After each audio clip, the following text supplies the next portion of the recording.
Today we are gonna talk about PCR or polymerase chain reaction. In this video, we will learn what PCR is, how it works, its applications, and how scientists perform PCR in real laboratories. Let's get started. So what exactly is PCR? PCR stands for polymerase chain reaction. It's a laboratory technique used to make millions of copies of a specific DNA segment. Even if scientists start with only a tiny amount of DNA, PCR can amplify it enough to study and analyze.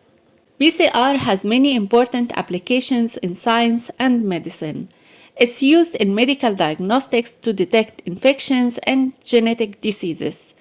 In forensic science, PCR helps identify people using DNA fingerprinting. Researchers also use PCR in molecular biology studies and genetic analysis. PCR became especially important during the COVID-19 pandemic because it allowed scientists to detect the virus quickly and accurately. The idea behind PCR is simple. PCR copies DNA repeatedly through several cycles. Each cycle doubles the amount of DNA.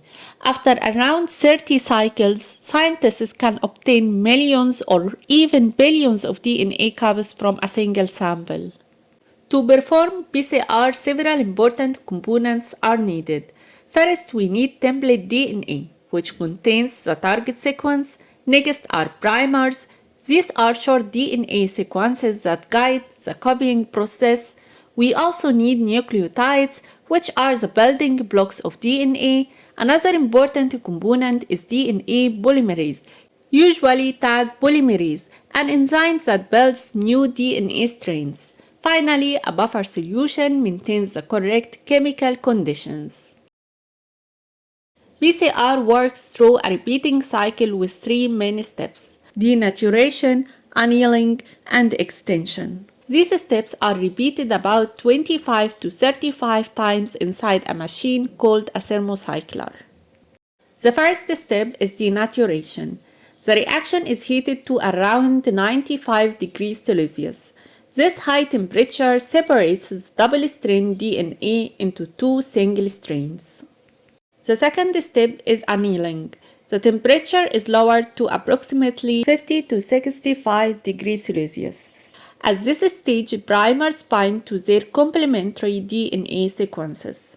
The final step is extension. The temperature increases to around 72 degrees Celsius. DNA polymerase extends the primers by adding nucleotides and sensitizing new DNA strains. Because the cycle repeats many times, the DNA amount increases exponentially. This means that after several cycles, millions of copies of the target DNA are produced. Now let's look at how PCR is performed in a real laboratory. First, scientists prepare a clean workspace and wear gloves to avoid contamination. Then they prepare the PCR reaction mixture on ice by combining template DNA, primers, nucleotides, polymerase, and buffer. Negative controls without DNA are also included to check for contamination. The PCR tubes are then placed into a thermocycler. This machine automatically controls the heating and cooling cycles needed for PCR. After PCR is complete, scientists check the DNA products using agar-agar gel electrophoresis. The PCR samples are loaded into a gel and exposed to an electric current. DNA fragments move through the gel according to their size. The DNA bands are visualized under ultraviolet light or blue light. Scientists compare the bands to a DNA size marker. If the band appears at the expected size, the PCR was successful. Finally, dispose of waste properly and clean the workspace and equipment. PCR is used in many important fields.